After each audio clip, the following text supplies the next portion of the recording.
Graça e paz, queridos. Amém? Como é que tá? Tá tudo bem aí? Maravilha, irmãos. Glória a Deus. Olha que coisa mais bacana. Melhor não podia ser, irmãos. Hoje nós vamos começar o estudo do livro de Jeremias. Meu Deus, hein? Que bacana. Jeremias. Glória a Deus. Amém, queridos? Se Deus abençoar, nós vamos concluir o estudo todo da Bíblia em 2026. Está chegando, amém, queridos? Tem alguém querendo ir para Jesus antes lá de 2026? Mas não tem ninguém querendo não, né? Então nós vamos completar o estudo, tá, irmãos? Olha aqui, eu fiz questão de escrever para vocês aqui, e é um desafio. Tá dando para me ouvir bem lá atrás? Tá tranquilo, né? Irmãos, é um desafio muito grande estudar a Bíblia. A coisa que eu mais tenho escutado falar é gente reclamando que as igrejas não estão pregando Bíblia, que as igrejas não estão ensinando Bíblia. Eu escuto isso todo dia, alguém reclamando. Mas, por outro lado, a gente ensina a Bíblia e ninguém também gosta. Entendeu, irmãos? É complicado ser humano, né? Não é? Vocês concordam? Então, eu escuto muita gente falando, pastor, porque as igrejas não pregam mais Bíblia, as igrejas não estão ensinando Bíblia. E nós aqui na Quinta Igreja, irmãos, desde o início dessa igreja, nós aprendemos que a Bíblia é em primeiro lugar. Então eu vou mostrar para você aqui como é que a gente precisa estudar a Bíblia. Olha ali, tá vendo esse quadro que eu fiz aqui? Olha que bacana, irmãos. Olha, nós começamos a estudar o Novo Testamento no dia 12 de abril de 2007. Onde você estava em 2007? Né? Tem gente, né, irmãos? Tem gente que nem tinha nem nascido ainda em 2007. Né? Tinha gente que não tinha aceitado Jesus ainda. Então, olha para você ver como é que a gente faz. Começamos a estudar no 12 de abril de 2007. Terminamos de estudar o Novo Testamento todo no dia 24/9 de 2015. Sabe, irmãos, quantos anos? 8 anos. Aqui na quinta-feira, nós estudando a Bíblia capítulo por capítulo. 8 anos nós conseguimos estudar o Novo Testamento todo.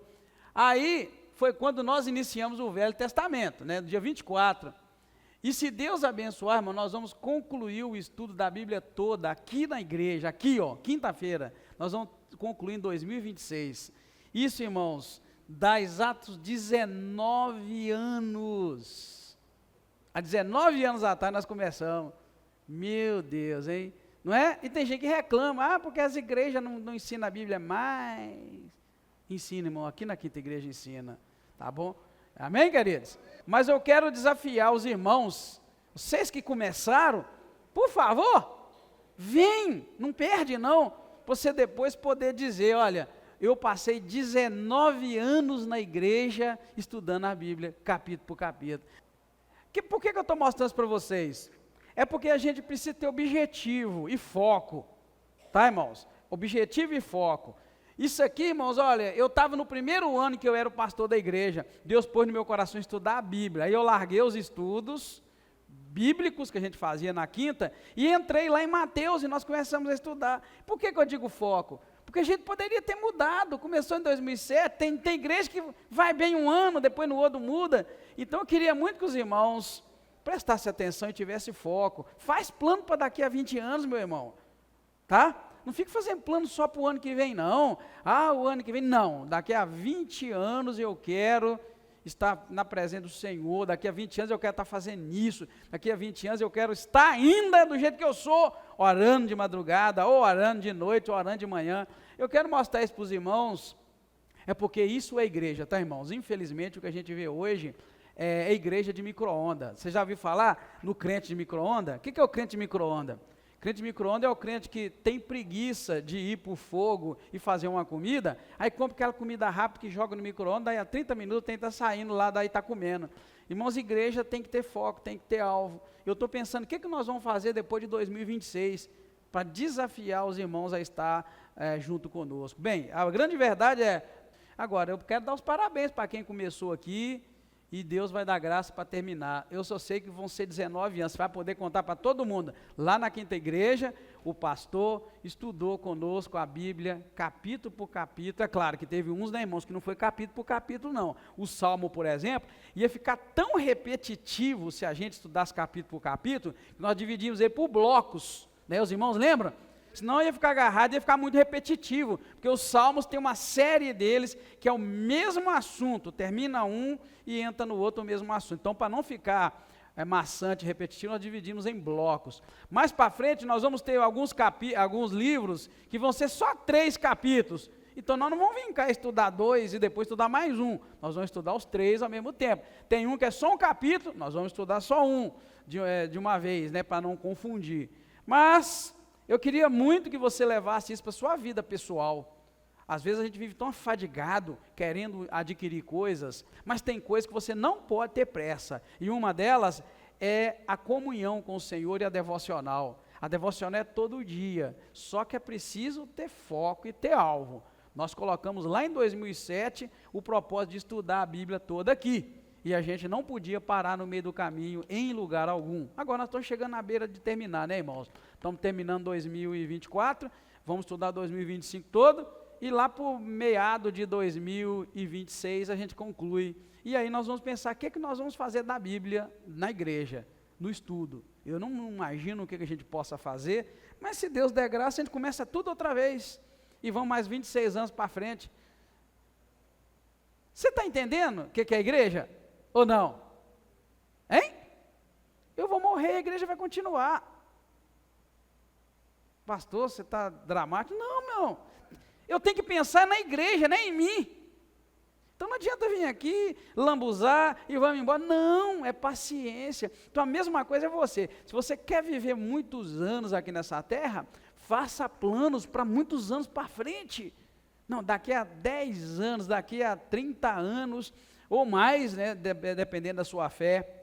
Mas é preciso a gente aplicar isso na vida diária, irmãos, porque tem muita gente hoje que embarca numa caminhada e vai com muita força, depois desanima, e depois já não aguenta mais. Né, irmãos, então o nosso propósito com Deus, ele não pode ser mesquinho, ele tem que ser grande. Né, o propósito de buscar a Deus, de orar, de jejuar, de vida devocional, é tudo a mesma coisa. O mundo hoje procura coisa nova, não existe nada novo.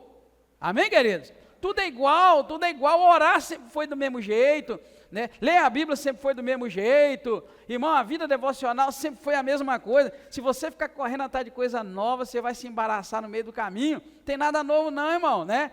O jeito que se faz é que pode mudar. Eu continuo gostando de ler a Bíblia e rabiscando ela toda, olha a minha Bíblia, toda riscada, não muda nada. Eu tenho a Bíblia no celular, mas eu gosto dela no papel, que eu risco, que eu marco, eu lambuzo ela toda. Já está na hora de comprar, que ela está descascando aqui, já vou olhar outra.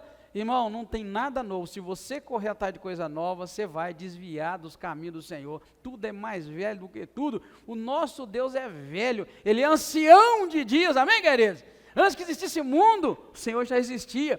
Então não tem nada novo, é o Espírito Santo que renova a nossa vida. Eu não corro atrás de nada novo, eu corro atrás daquilo que é velho, aquilo que é estruturado, aquilo que é garantido, que funciona, amém, igreja? Porque aquilo que já deu certo no passado, é o que vai dar certo no presente, vai dar certo no futuro. Não muda nada, irmãos, o nosso Deus é o mesmo, ontem, hoje e será eternamente. Então eu quero assim desafiar, eu não conheço igreja nenhuma que fez isso. Pastor Marcinho, você conhece? Alguma igreja que estudou dentro do capítulo por capítulo, você conhece, Azita? Os irmãos mais crentes há mais tempo aí? Então, irmãos, nós estamos fazendo algo novo, vamos deixar isso registrado para todas as gerações, né? 19 anos estudando a Bíblia, capítulo por capítulo, dentro da igreja, junto com os irmãos, né, que desejam e querem compartilhar. E o melhor de tudo é que o pastor Edgar nunca foi o sabe-tudo. Vocês já notaram que desde o início, quando eu termino, o que eu faço? Quando eu termino de dar o estudo aqui, o que eu faço? Pergunto se alguém tem algo para acrescentar. Começa desde a irmã lá da porta até a irmã que fica lá no Data Show. E tem paciência de esperar, de ouvir, né? Por quê, irmãos? Porque isso é, de fato, a gente sentar para poder estudar a Bíblia e estudar com graça e com paciência. Quinta igreja nunca vai poder dizer, porque a nossa igreja não estuda a Bíblia, que a nossa igreja, igual a gente está ouvindo por aí. Eu não quero nem saber o que está acontecendo por lá, mas que as pessoas reclamam, né, de pregação que não tem Bíblia. Já ouviram isso aí, irmãos? Porque as pregações já não tem mais Bíblia, porque as igrejas não tem mais Bíblia, e eu vou continuar assim, tá? Se Jesus me dá mais 26 anos, depois que nós terminarmos ali em 2026, se me der mais 19, né, melhor dizendo, nós vamos continuar estudando a Bíblia, tá? Um dia alguém falou para mim uma coisa, nesta igreja, que doeu meu coração. Essa pessoa falou assim, crente dessa igreja, tá? Falou assim, pastor, vai chegar um dia que ninguém vai querer escutar estudo bíblico. Eu falei, tá amarrado, demônio. Hein? Foi, tá amarrado, demônio. Porque a moda aí, irmãos, você já tem uns 10, 15 anos, tá, irmãos? É algo para te desanimar. Não desanima? Você está todo empolgado. Irmãos, eu vou lá, eu estudo, eu anoto direitinho, ponho aqui para os irmãos verem. E aí vem alguém e fala, pastor, ninguém está querendo estudo bíblico, viu? Vai chegar um dia que igreja nenhuma vai ensinar a Bíblia. Eu falei, misericórdia. Se chegar esse dia, irmãos, que igreja não vai querer mais Bíblia, já era. Acabou tudo. Porque a nossa regra de fé e de prática é a Bíblia Sagrada, não é livro, não é testemunho meu, não é testemunho seu, não é nada, irmão. A regra de fé e prática é a Bíblia. Então a gente tem que crer, eu creio, eu estou louvo a Deus pela sua vida, olha, um grupinho bom que está aqui, né? Mas eu gostaria muito que você também anima os irmãos, anima os outros, vamos estudar a Bíblia, vamos nos fortalecer na palavra, vamos conhecer, né, e vamos compartilhar, amém, queridos? Então isso aqui é só para os irmãos verem um quadro que Deus está nos permitindo viver. Começamos lá em 2007, terminamos em 2015 o Novo Testamento, começamos o Velho, estamos caminhando para concluir, lá para julho, agosto de 2026, concluir isso vai dar um total de 19 anos de estudo da palavra, e eu fico feliz, né, de ver, né, em nome de Jesus. Só que a gente tem que ter isso que eu falei, foco, persistência, e tem que ter um alvo. O que nós queremos lá na frente? É isso? Então vamos caminhar. E um detalhe, muita gente que começou estudando conosco, desanimou, teve uns que procuraram estudo em outra igreja. É impossível você falar que estudou Bíblia, se eu chegar e traçar um panorama da Bíblia e te der ele. É o que a gente estuda na faculdade. Obrigado, irmão Anderson. Você sabia que a faculdade traça um panorama da Bíblia?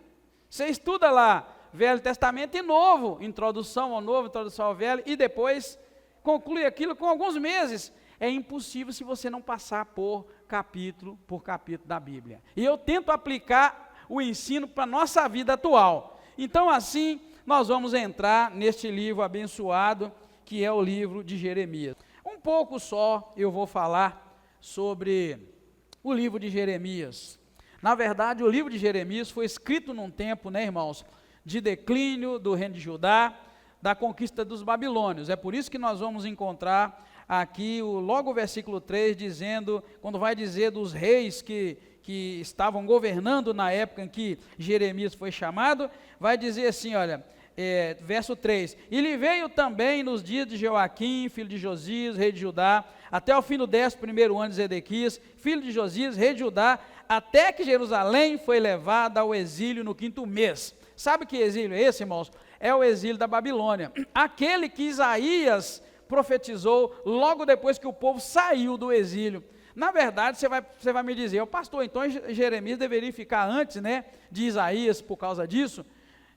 Bem, a gente não pode questionar a ordem, como foi colocada, por que os estudiosos, né, preferiram colocar essa ordem. Mas eu talvez, depois que a gente terminar desses 19 anos estudando a Bíblia assim, talvez eu venha um dia fazer aquilo que eu sempre falei para os irmãos aqui, que tenho vontade de fazer, colocar a Bíblia na ordem cronológica dos acontecimentos, aí ajudaria. Isaías, Jeremias tinha que estar lá antes de ir para o exílio, para a gente entender, aí ficaria melhor para a gente estudar, né, irmãos? Mas esse livro está no lugar que está, porque Deus assim o quis, amém, queridos? Mas, porém, esse livro foi escrito mais ou menos no ano 627 a 586 a.C., exatamente quando esses 5 reis, né, reis de Judá, Josias, Joacás, Joaquim, e outro Joaquim, Zedequias reinavam. Foi nesse tempo, e antes de ir para o exílio, né? O povo de Judá, o povo de Israel, está vivendo o quê? Um grande declínio moral e espiritual.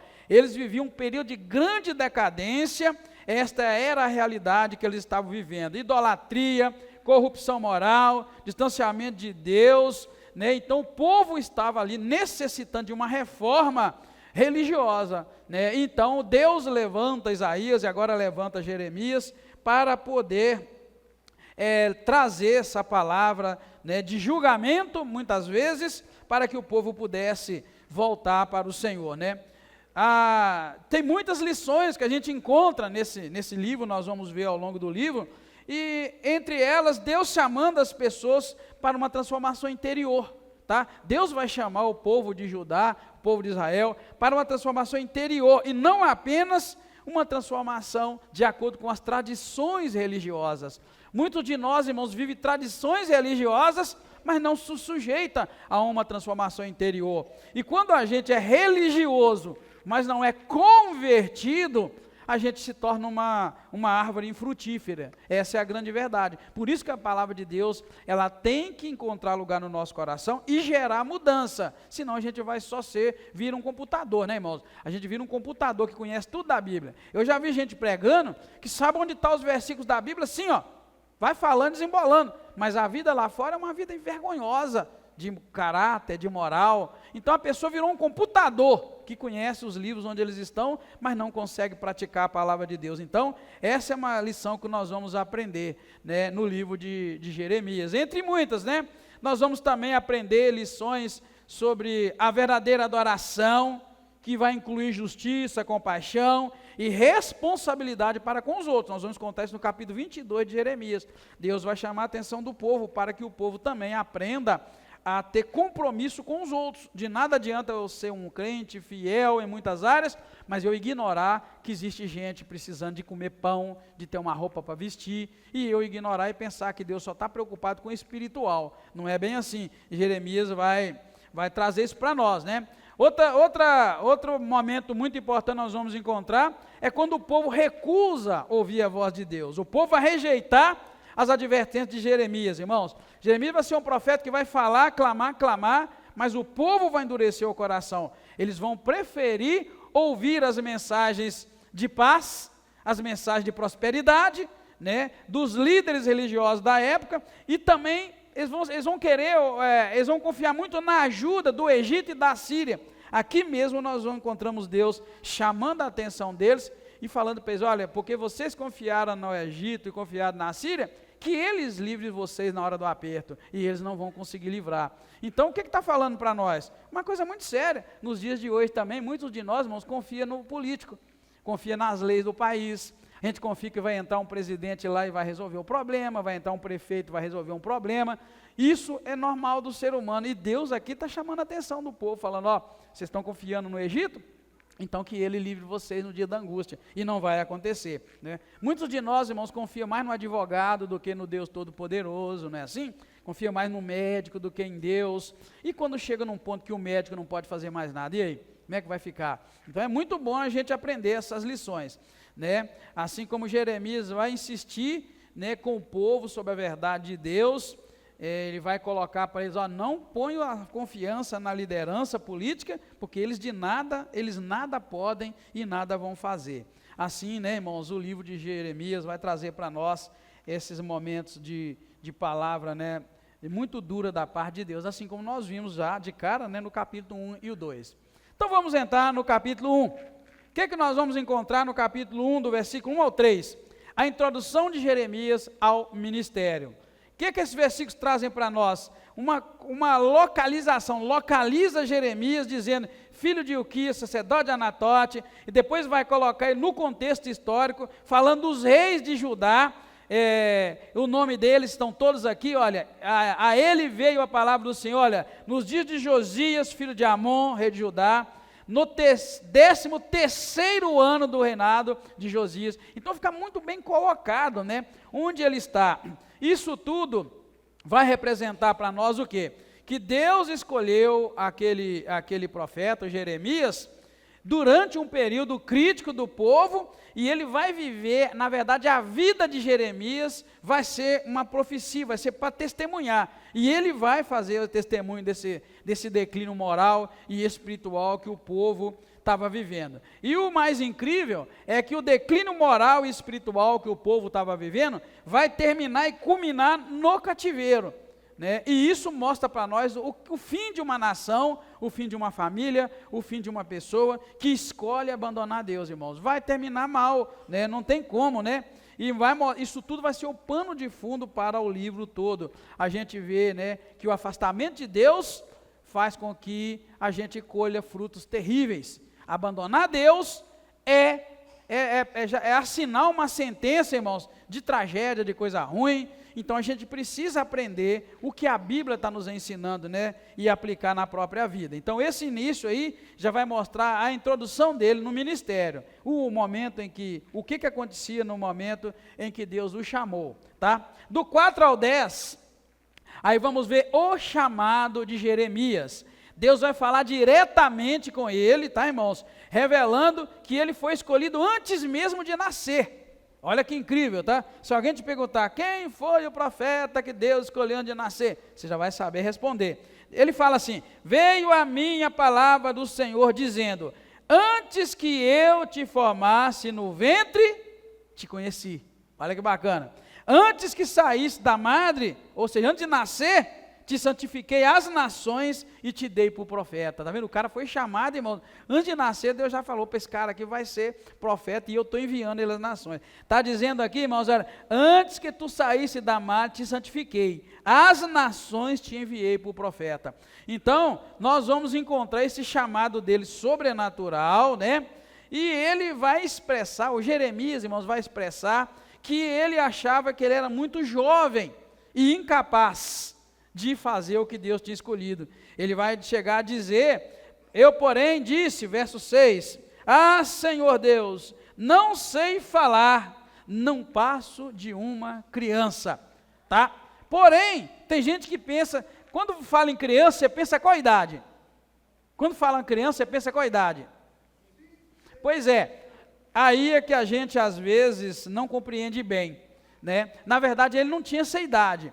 Não fala a idade dele, mas todos os estudiosos concordam que ele tinha entre 13 e 23, 25 anos de idade.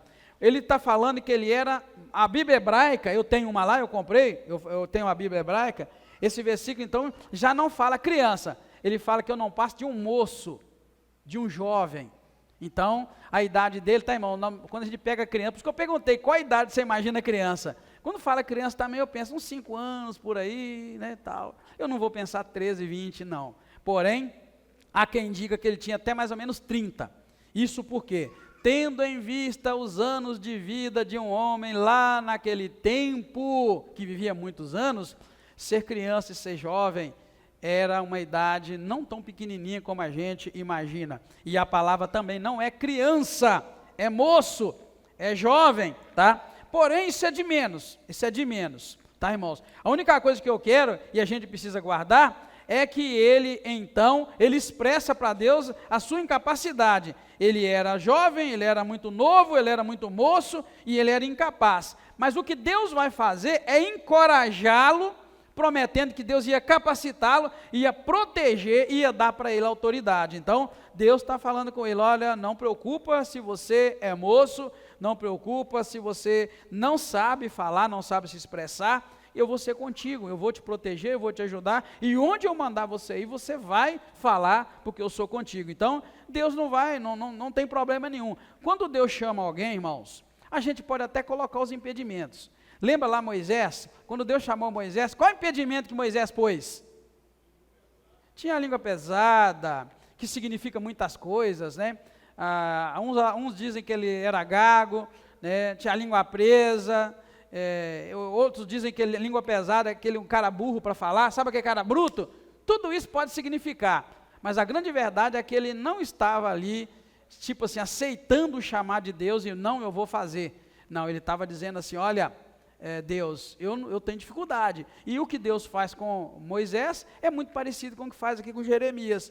Dá um jeito, Deus fala, não preocupe, eu sou contigo, né? Eu vou lá com Moisés, ele deu a Arão para trabalhar em parceria com Moisés, suprir o que Moisés colocou como dificuldade, e aqui Deus está dizendo que ele mesmo faria isso, né? Seria com ele, com Jeremias, e daria a ele coragem, daria a ele ousadia. Ou seja, irmãos, para cada desculpa que você arrumar para não trabalhar na obra de Deus, Deus tem uma solução. Amém? Essa é a lição. Está vendo? A gente tem que trazer o ensinamento de lá para nós. Então, se Deus está te dando algo para fazer, e você está arrumando desculpa, eu quero te dizer que para cada desculpa, Deus tem uma ajuda para você, Ele vai te ajudar. Eu costumo dizer, irmãos, que pastores que existe chamados são poucos pastores, são poucos missionários, são poucos obreiros. Por quê? Porque eu digo, porque essa onda aí de todo mundo querer ser pastor, todo mundo querer ser obreiro, prova que não tem chamado. Por quê? Porque toda pessoa que Deus chama, ele sente o peso da responsabilidade e ele tenta até não ir. Eu não vi um até hoje que é chamar de fato. Agora, os aventureiros estão doidos querendo comer o dinheiro de vocês, estão doidos querendo enganar vocês, eles ficam querendo ser pastor, porque não tem o peso do chamado e da responsabilidade. Moisés quis pular fora, lembra lá como é que quis? Agora Jeremias vai e apresenta seus motivos também. Eu tenho comigo guardado essa grande verdade. O chamado, ele é muito específico, ele é divino. E quando ele vem, a gente sabe do peso. Então a gente quer cair fora, mas Deus sempre vai ter uma solução. Repito, se Deus te chamar para limpar o chão da igreja, não põe desculpa não, porque para cada desculpa Deus tem uma solução, né? Eu sou contigo, eu vou te ajudar. Lembra lá quando Josué tinha que levar o povo para conquistar a terra, Moisés já estava morto, o povo já tinha pranteado Moisés, Deus vira para ele e fala, seja forte, seja muito corajoso, você vai fazer esse povo herdar a terra, né? E vai falando para ele, não te aparte do livro da lei, medita nesse livro de dia e de noite, e Deus está falando, olha, vai em frente, pega a Bíblia, coloca a Bíblia como regra, não te aparta da Bíblia, e eu vou ser contigo, e você vai conduzir o povo. É assim que funciona, né, irmãos? Amém? Lembra lá, Bíblia, e olha que nós estamos estudando a Bíblia aqui, né, irmãos? Sem pressa, com muita paciência. Então, esses versículos 4 ao 10, vão destacar o chamado soberano de Deus, né, e a capacitação de Deus para a obra. Deus é que chama, Deus é que capacita, né? Jeremias vai então relutar, dizer que não, eu sou jovem, eu sou inexperiente, mas Deus vai tranquiliza ele, né? Com a presença e autoridade que Deus diz que vai. E Deus aqui também vai dizer, no versículo 4 ao 10, vai dizer também a missão de Jeremias. Eu até gravei aqui, eu anotei na minha Bíblia, versículo 10. A missão dele é arrancar, olha só, a missão dele é fazer 5 coisas, 1, 2, 3, 4, 5, 6 coisas, ó. A missão dele é arrancar, derrubar, destruir, arruinar, edificar e plantar. 7, na verdade. É a missão dele. Ou seja, ele de fato foi chamado para ser uma dinamite na mão de Deus, causar um estrago naquele povo que vivia em pecado. Pastor, onde você arrumou isso? Versículo 10. Abra a tua Bíblia aí e lê comigo. Deus vai dar para ele a missão. A missão é: vê, ponho-te hoje sobre as nações e sobre os reis, para arrancar, para derrubar, para destruir, para arruinar, para edificar e para plantar. Está vendo, irmão? Tem muita gente querendo ser profeta aí hoje, tem muita gente querendo ser pastor. Irmãos, esta é a missão. A gente tem que fazer o que Deus manda. E não tem lugar nenhum que Deus manda passar balinha, melzinho na boca de ninguém. Você sabia? Não manda passar balinha. Olha a missão dele. Eu vou repetir, vou ler na Bíblia. A missão dele era arrancar, derrubar, destruir, arruinar. E aí sim, edificar e plantar. Era para chegar rasgando tudo. Irmãos, a palavra de Deus, ela tem que fazer isso em nós, de alguma forma. Ela tem que arrancar, derrubar, destruir e arruinar. Como que? Na nossa vida. Vou repetir. A palavra de Deus tem que arrancar, derrubar, destruir e arruinar. O que na nossa vida? Tudo errado, pecado, mentira, enganação, hipocrisia, tudo de errado, a Bíblia tem que mandar ver. Essa é a missão da palavra de Deus. Agora, o que é bom, é preciso edificar e plantar. Essa é a missão é completa, irmãos. Ela destrói com tudo que é ruim, né, irmãos? A palavra de Deus destrói com tudo que é ruim, edifica e planta aquilo que é bom, aquilo que vai nos levar para viver eternamente com o nosso Deus. Olha que bacana, né? Amém, queridos? Isso é a palavra de Deus, tá? Depois, do versículo 11 ao 16, aí vai passar sobre as visões iniciais do chamado dele, tá, irmãos? Se você der uma acompanhadinha aí, você vai ver que do 11 ao 16, ele vai falar outra vez, veio a minha palavra do Senhor, né? E Deus mostra para ele duas coisas, irmãos.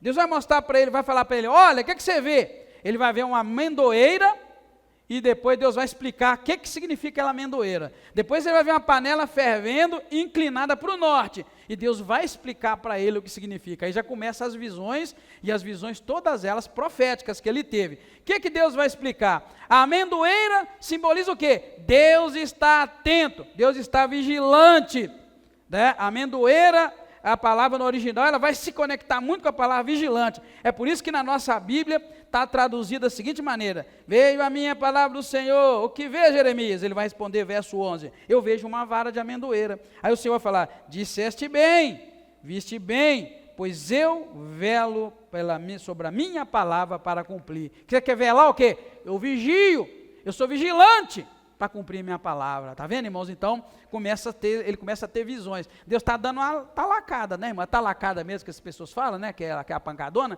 porque ele começa mostrando para Jeremias, o que você vê, Jeremias? Vejo uma amendoeira. Ele fala, olha, você viu bem, porque eu velo, eu vigio, eu sou vigilante para cumprir a minha palavra. E se você está pensando, irmãos, que Deus é vigilante para cumprir só a palavra boa, você vai notar que no livro de Jeremias, ele está falando que vai velar para cumprir a palavra de justiça, é de punir o povo de Israel, por isso que vai terminar lá no exílio. Então hoje eu estava conversando com o irmão Hélio aqui, antes de chegar, enquanto eu mexia para arrumar as coisas, e a gente, né, comentando muito brevemente ali, porque eu fico sempre muito ocupado, sobre a situação hoje do povo de Deus na face da terra. O povo de Deus hoje está totalmente desorientado, desfocado. Por isso que eu fiz questão de colocar lá para vocês, que começamos a estudar em 2007, para terminar em 2026. 19 anos de estudo aqui, focado, dirigido, com uma intenção só, que é estudar o capítulo por capítulo, sem pressa, porque tem que ter foco. As pessoas hoje, irmãos, estão andando distantes do Deus Todo-Poderoso. As pessoas estão andando dentro das igrejas, mas distantes de Deus. E o Hélio estava lembrando do perigo que nós estamos de uma terceira guerra mundial, por causa de Rússia e de Ucrânia. Já soltou míssil nuclear, Estados Unidos já autorizou os mísseis que eles estão dando. Então, meu irmão, na verdade essa guerra é Estados Unidos e Rússia. A Ucrânia é só o foco. Você já notou que onde os Estados Unidos entra para apoiar, esses outros países entram contra? Vocês notaram isso, irmão? Começa a notar. Tá, irmãos? É assim que funciona. Estados Unidos apoia Israel, China mais a rota do mal, tá, irmãos? A rota do mal é a China, Coreia do Norte e alguns países árabes, tudo vai contra. O que isso quer dizer, irmãos? Quer dizer que o mundo está à beira de um colapso, à beira de uma guerra. Mas onde estão os crentes? Estão atrás de show, os que estão atrás de grandes pregadores, os crentes estão atrás de promessa de bênção, de riqueza, e disso, daqui, de prosperidade. Irmãos, estamos à beira de uma catástrofe.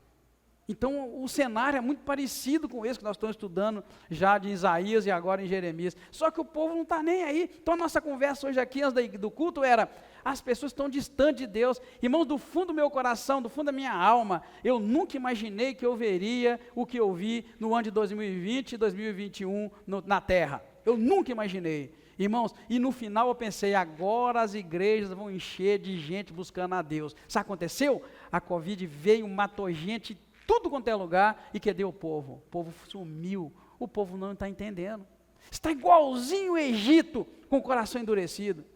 Deus teve que mandar 10 pragas, para que eles pudessem entender que algo divino estava acontecendo.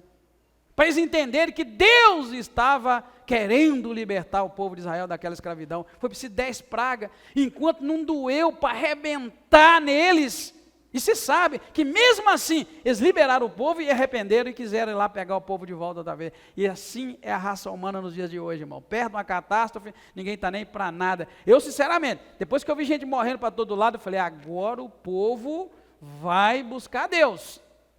Buscou é nada. O povo está aí de peito aberto ainda, esperando para ver coisa pior acontecer. Pastor, você está doido? Você acha que Deus não vai mandar? Não, irmãos, prepara. Claro que Ele vai. Nós não aprendemos a lição? Ou aprendemos? E nada, todo mundo está confiando nas vacinas. Todo mundo achou que foi a vacina que livrou, não foi? Porém, Deus continua sendo Deus. Amém, queridos? Não desafiemos Deus, porque Ele é Deus. E Ele vela pela sua palavra. Por isso, na hora que Ele vai falar amendoeira, vela pela palavra. Né? Ou seja, Ele vigia, está vigiando para poder agir. E a panela fervente já aponta para o julgamento que virá do norte. É por isso que a panela fervendo na verdade, né, estava inclinada para o norte. E aí está apontando o quê? Que do norte que Deus ia suscitar um povo para panela fervendo, irmão. Quem já viu uma panela fervendo para valer? Misericórdia. Já encostou na panela fervendo para valer? Quem já encostou? Não? Já, né? A criança falou que já, né? Foi bom? Foi uma experiência boa? Panela fervente não é coisa boa, tá, irmão? Panela fervendo, inclinada. Vamos lá então, para melhorar a visão. Viu como é que a visão, tudo é fácil. Era uma panela, isso aqui, vamos dizer que isso aqui é a panela, tem água geladinha, eu estou bebendo. Mas só que ela é fervendo e está inclinada para o norte. O que está acontecendo? Vai entornar água fervendo, irmão. Agora eu vou fazer uma pergunta. Você conhece alguém, ou já ouviu falar de alguém que queimou com água fervendo? Ou gordura? Fez um estrago, não fez? Como é que é? A sua irmã fez um estrago, não fez? Então aqui já está falando de estrago. Aqui a visão já é estrago, tá, irmão? Então, o que a interpretação Deus dá para ele? Deus está dizendo assim, olha bem, no versículo 13, disse o Senhor, o que vês? Versículo 13, ele respondeu, vejo uma panela fervendo, inclinada para o norte, ou seja, inclinada vai entornar o líquido, né? Aí Deus vai falar para ele no 14, disse-me o Senhor, do norte se derramará o mal sobre todos os habitantes da terra. Olha bem, estou convocando, Deus, irmãos, falando, ó, estou convocando todas as famílias do reino do norte, para o lado que a panela estava inclinada, diz o Senhor. E aí, então ele está falando aqui, irmão, de coisa ruim, estava se referindo à Babilônia, que ia vir tomar conta daquele povo, destruir. Então, irmãos, veja como é que Deus traz a sua palavra e zela por ela. Tem gente que pega lá que Deus zela pela palavra só por coisa boa, mas Deus zela pela coisa boa da palavra e pela coisa ruim também, pelo julgamento. Isso é o evangelho completo. Esse é o evangelho completo. Agora, eu dizer para você que o evangelho de Jesus é só água doce, é só isso, não, irmão, tem um tempo que a gente precisa fazer o que Jesus mandou. Quem quiser vir após mim, toma a sua cruz e siga-me. Né? Rapidão ali, eu conversando com o nosso irmão, falei, olha, você quer saber de uma coisa, irmão? A salvação ela é totalmente pessoal. Se a gente não vigiar, a gente entra com esse monte de gente que está desviado do evangelho e a gente também desvia do evangelho. Dentro da igreja, desviado da palavra, da verdade da palavra que salva, que cura e que liberta e leva para o céu. Amém, queridos? Então esse é o evangelho completo. Então essas duas visões vão revelar o quê? O julgamento de Deus para ajudar por causa da sua infidelidade, né? Reforçando, a amendoeira está dizendo que Deus vai cumprir a palavra que ele falou, e a panela fervendo é um alerta, né? Porque virá uma invasão vinda do norte, onde ele vai suscitar o mal, é isso que ele fala que vai fazer, tá, irmãos? Versículo 17, 19, a gente vai encontrar o quê? Encorajamento e advertência para Jeremias, tá? 17, 19 é para ele, por isso que vai falar assim, cinge os teus lombos, levanta e fala tudo que eu te mandar, tá vendo, irmãos, ó, isso aqui é um encorajamento e advertência, fala tudo, Jeremias, tá? E Deus não fala ainda, não te espantes diante deles, porque eu farei que temas na sua presença. Então assim, Deus está advertindo ele, falou, olha, seja profeta e fala, está ordenando para ele se preparar, porque ele vai enfrentar a oposição, né? Ele está falando, olha, o povo vai se levantar contra, mas fica tranquilo, porque eu vou te fortalecer. Deus chega a usar aqui o termo cidade fortificada, tá vendo? Ó, eu te pus, verso 18, por cidade fortificada, por coluna de ferro, por muro de bronze, contra toda a terra. Ou seja, o que é uma cidade fortificada e uma coluna de bronze? Quer dizer, algo muito forte que não vai cair fácil. Deus está falando, eu te pus assim. Então vai com tudo, porque você não vai, eles vão tentar te derrubar, mas você é uma cidade fortificada, você é uma coluna de bronze, porque Deus, né, estava ali encorajando ele, né, irmãos? E essa é a missão dele, né?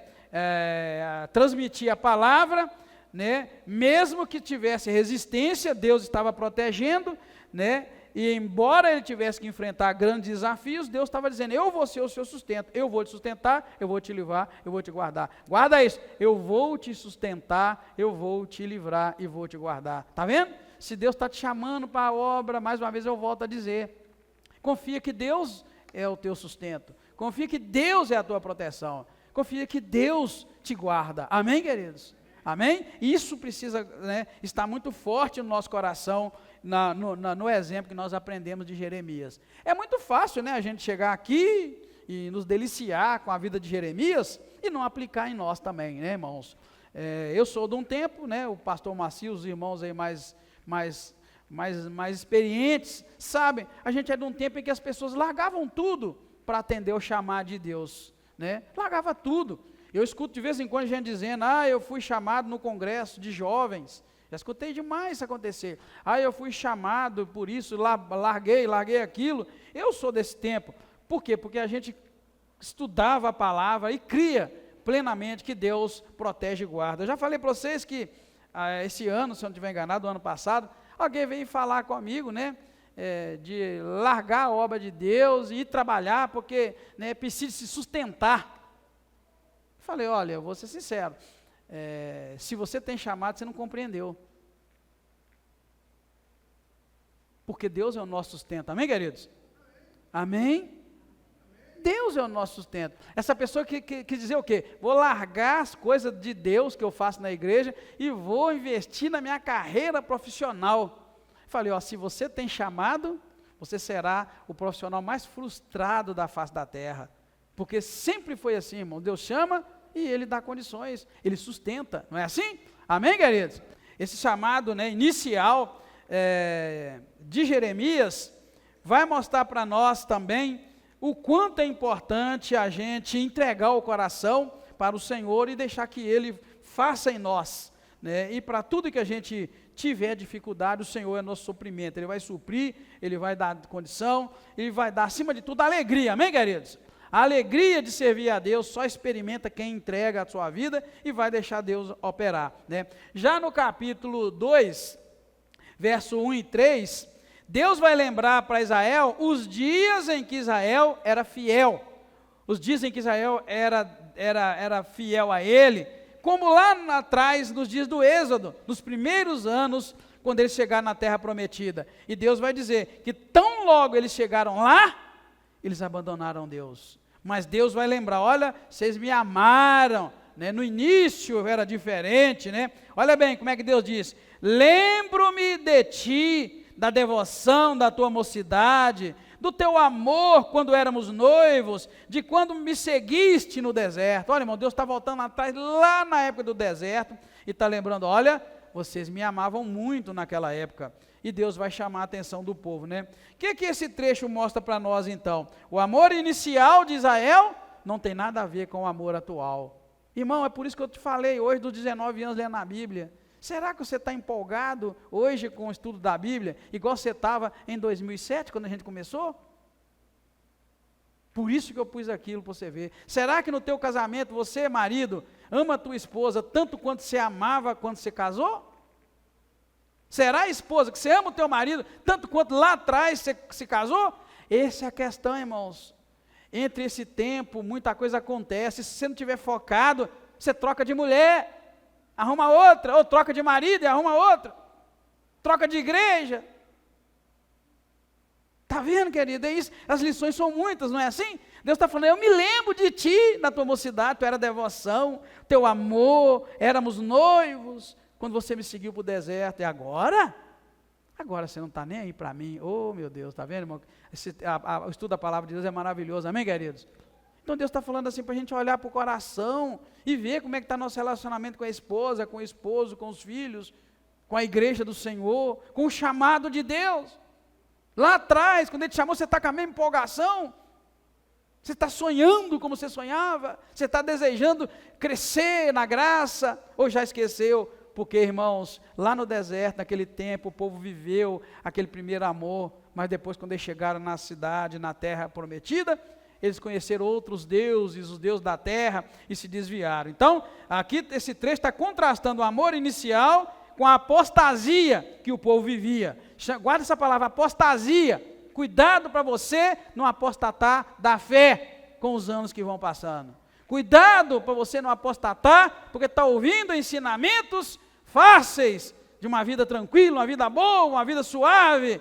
Cuidado, irmãos. A gente pode mudar tudo, a gente pode ter banco de almofada, a gente pode colocar uma projeção panorâmica dessa bonita, a gente pode ter uma iluminação maravilhosa como nós temos, mas cuidado para você não apostatar da fé com essas coisas maravilhosas que os dias de hoje oferecem. Cuidado para você não esquecer que o joelho dobrado diante de Deus nos aproxima de Deus. Amém, queridos? Cuidado para você não esquecer da oração diária, da leitura, do estudo da Bíblia, diante de tantas coisas, celular, filmes, internet, coisas boas. Cuidado, irmão. Isso é a lição que Deus está dizendo para eu. Me lembro da tua devoção lá atrás, quando você era novo. Tá? Porque a gente vai, ora, Deus me dá um emprego melhor, Deus dá emprego, a gente compra o carro, compra a moto, daqui a pouco a gente não tem mais tempo para nada, porque agora a gente tem carro e moto, vamos passear, vamos viajar. Irmãos, é isso que Deus está mostrando para o povo de Israel. Ó, lá no deserto, vocês me amavam, era devocional o tempo todo, agora que estão aqui, vocês apostataram da fé, viram coisas novas, coisas diferentes. Por isso que eu falei para vocês, irmão, não tem nada novo. A vida com Deus não muda nada, absolutamente nada. Eu posso ter substituído o meu papel por isso aqui, para eu escrever, ó. Mas, irmão, não muda nada. Eu tenho que ter meu tempo de joelho com Deus, eu tenho que ter meu tempo de oração, eu tenho que ter meu tempo de conversão diária, ou me converter todos os dias a Deus, porque se eu deixar, o mundo vai, ó, vai enchendo, daqui um dia eu sou mais mundo do que vivo, do que crente. Então, a gente precisa ter esses cuidados, tá, irmãos? E aí Deus vai expressar a tristeza que ele tem ao lembrar do relacionamento puro e fiel que tinha lá atrás, mas agora o povo já não confiava mais nele. O povo já não confiava mais, né, irmãos? Como é bom, né, irmãos, quando a gente está num aperto, e a gente precisa de um milagre, não é assim? Quando você está num aperto, você precisa de um milagre, se aproxima de Deus e vê Ele operando. Mas quando você está com a barriga cheia, você está com o bolso cheio, você está com a saúde cheia, Deus fica lá, Deus fica em segundo, terceiro, quarto plano. É por isso que às vezes vem a tormenta, né, irmãos? Por isso que às vezes vem a dificuldade, Deus chamando a gente, tá? Vamos seguir porque temos uma tarefa a cumprir. Verso 4 e 8, irmãos, vai falar da infidelidade de Israel. Deus acusa, e não é a primeira vez que ele vai fazer isso não, tá? Nesse mesmo capítulo ele vai falar outra vez. Deus acusa Israel de abandonar a aliança, e Deus pergunta o que ele fez de errado para o povo abandonar ele. Deus faz essa pergunta, irmãos, é incrível, né? Verso 4 a 8, Deus chega a perguntar, o que eu fiz de errado? Ouvi a palavra do Senhor, ó casa de Jacó, e todas as famílias da casa de Israel, assim diz o Senhor. Olha a pergunta que Deus faz, irmão. Deus está perguntando, olha, que injustiça acharam em mim os vossos pais, para se afastarem de mim, indo após outros ídolos, tornando-se sem valor eles mesmos? Irmãos, o que Deus está fazendo? Deus está falando, o que eu fiz de errado, para vocês me abandonarem? Irmãos, eu gostaria muito, tá, irmãos, que se você tiver, por acaso, muito ocupado, né? Se você estiver muito ocupado com o trabalho, muito ocupado com as suas coisas e tem abandonado Deus um pouquinho, pega essa pergunta que Deus fez para ajudar e toma ela para você. Deus te perguntando assim, o que eu fiz de errado com você para você me abandonar? O que eu fiz de errado? Qual foi a minha injustiça para você já não orar mais como se orava antes? O que eu fiz de errado? Qual a minha injustiça para você estar frio comigo hoje? Pega isso, irmão, tem que pegar, amém, querido? Senão o estudo não tem valor nenhum, porque parece que Deus está falando só com eles lá. Então, irmãos, Deus aqui está fazendo essa pergunta, e Deus chega até a desafiar, né? Deus está então acusando Israel, porque o povo preferiu seguir deuses falsos, enquanto os sacerdotes e os líderes estavam até mesmo profetizando e falhando para guiá-los. Então, estava vivendo um tempo muito difícil, irmãos. Então, Deus aqui expõe o pecado deles, que é ingratidão, idolatria, né? E apesar de terem sido libertos e abençoados lá atrás, o povo agora prefere os ídolos e prefere também a ajuda do Egito e da Assíria, que eles vão se dar muito mal com isso. Vamos seguir, 9 a 13, Deus vai falar agora do absurdo da idolatria. né? Deus vai desafiar Israel a comparar suas ações com a das nações, das outras nações. E ele vai dizer assim: nenhum povo abandona seus deuses, mesmo eles sendo falsos, mas Israel me trocou. Ele vai falar: nenhum povo abandona os seus deuses, mas vocês me trocaram. Então, irmãos, é uma cacetada em cima de cacetada, né? E Deus vai descrever isso como algo raro, inédito, espantoso. Ele vai falar: nunca se viu. Vou ler para o seu 9 ao 13, olha.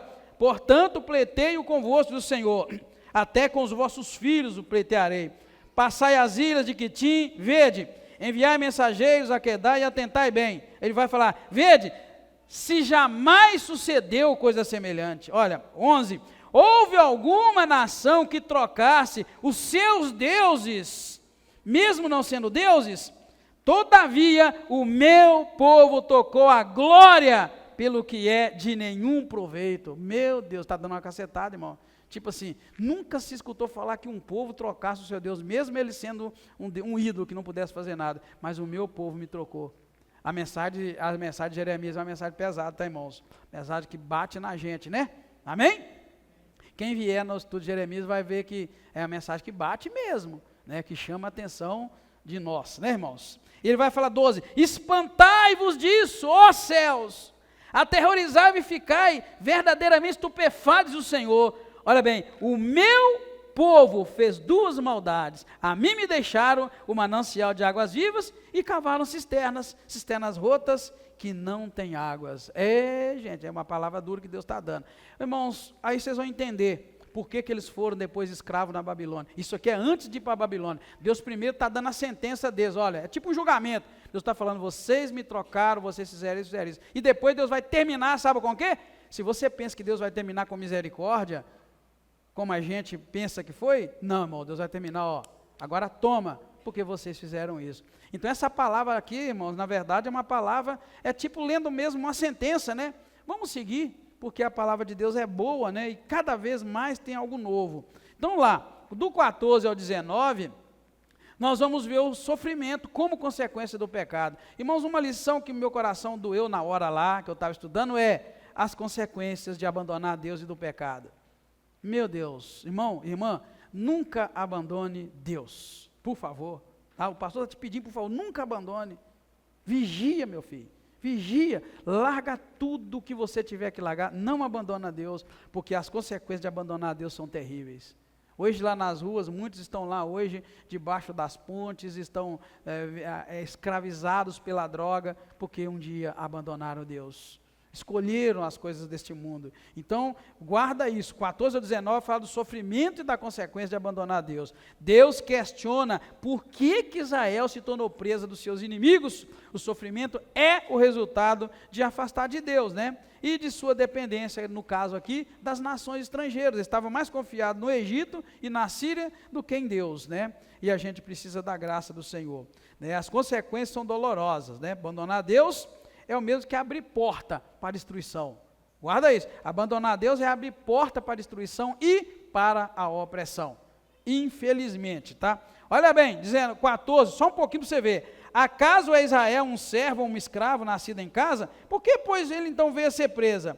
Os leões rugiram contra ele, levantaram a voz, fizeram da sua terra uma desolação e a sua cidade queimaram. Ninguém há que habita nela. Olha para você ver, 17. Não procuraste isso para ti mesmo, deixando o Senhor, o teu Deus, no tempo em que Ele te guiava pelo caminho? Ou seja, irmãos, Deus está dizendo aqui, olha, você procurou isso com a sua própria mão, quando você deixou o Senhor Deus e foi buscar as coisas deste mundo. Meu Jesus, hein? Que Deus tenha misericórdia de nós, amém, queridos?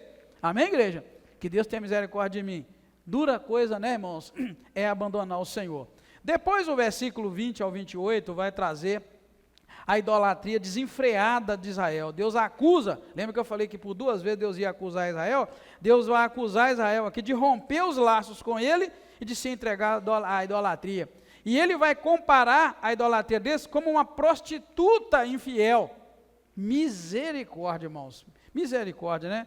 E Deus vai deixar também, que apesar da traição, né, do povo trair a ele, o povo vai clamar por ajuda. Olha como ele compara, irmãos, a idolatria como uma prostituição. Olha, há muito quebraste o teu jugo, rompeste as tuas ataduras e disseste, eu não te servirei. Contudo, em todo outeiro alto e debaixo de toda árvore frondosa, tu te deitas e te prostituis. Tá, irmãos? Então ele está comparando a idolatria do povo como prostituição. Então a gente precisa tomar muito cuidado para a gente também não criar ídolos, irmãos, que nos distanciem do Senhor, que nos vá levar uma vida, né, distante do nosso Deus. Então a imagem aqui da infidelidade vai enfatizar o quê? A profundidade do pecado do povo de Israel, né? O povo era idólatra, mas além de tudo fazia ironia com Deus, dizendo que não se contaminou, né, que continua fiel, né? É o povo que está literalmente cego, não consegue ver, né, o próprio pecado. Então a gente precisa muito de clamar a Deus, para Deus nos dar um coração sábio e um olho para a gente ver o próprio pecado, tá, irmãos? Que Deus nos dê olhos para os nossos pecados, amém, irmãos?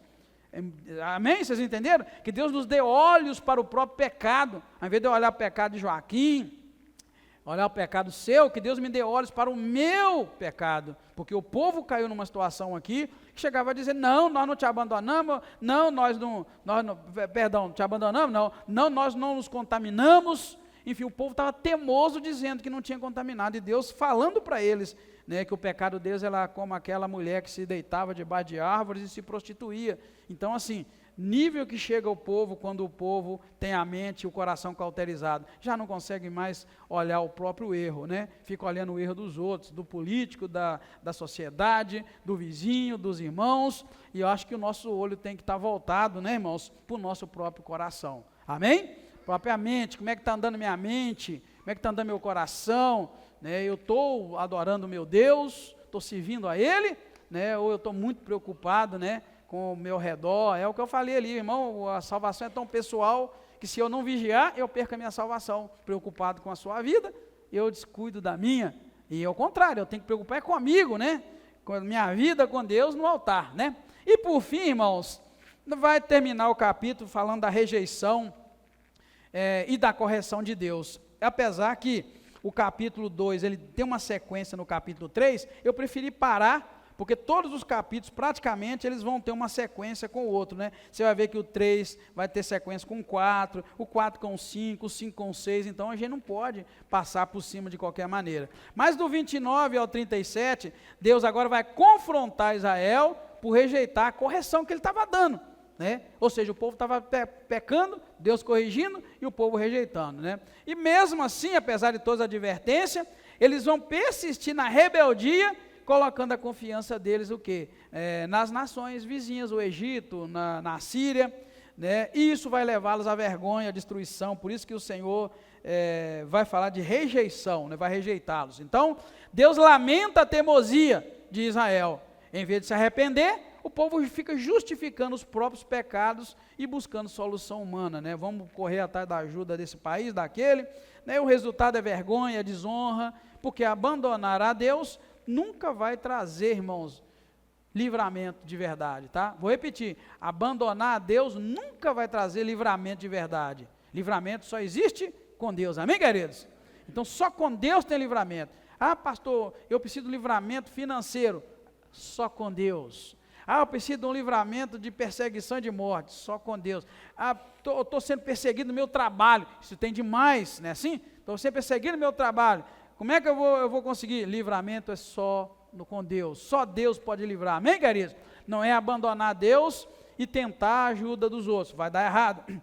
Então, Deus vai lamentar essa teimosia do povo, tá bom? Para a gente concluir, há tempo, né? Esses 2 capítulos introduzem o ministério de Jeremias e também o tema central da mensagem dele, que é a aliança quebrada entre Deus e Israel, a necessidade de arrependimento e as consequências da desobediência, né? Deseja, sim, a gente vai buscando a graça de Deus a cada dia e pedindo Deus misericórdia para o nosso coração, amém, queridos? Muito obrigado, igreja, vai na graça de Deus, fomos vitoriosos, fizemos os 2 capítulos com 1h30, maravilha, Deus abençoa.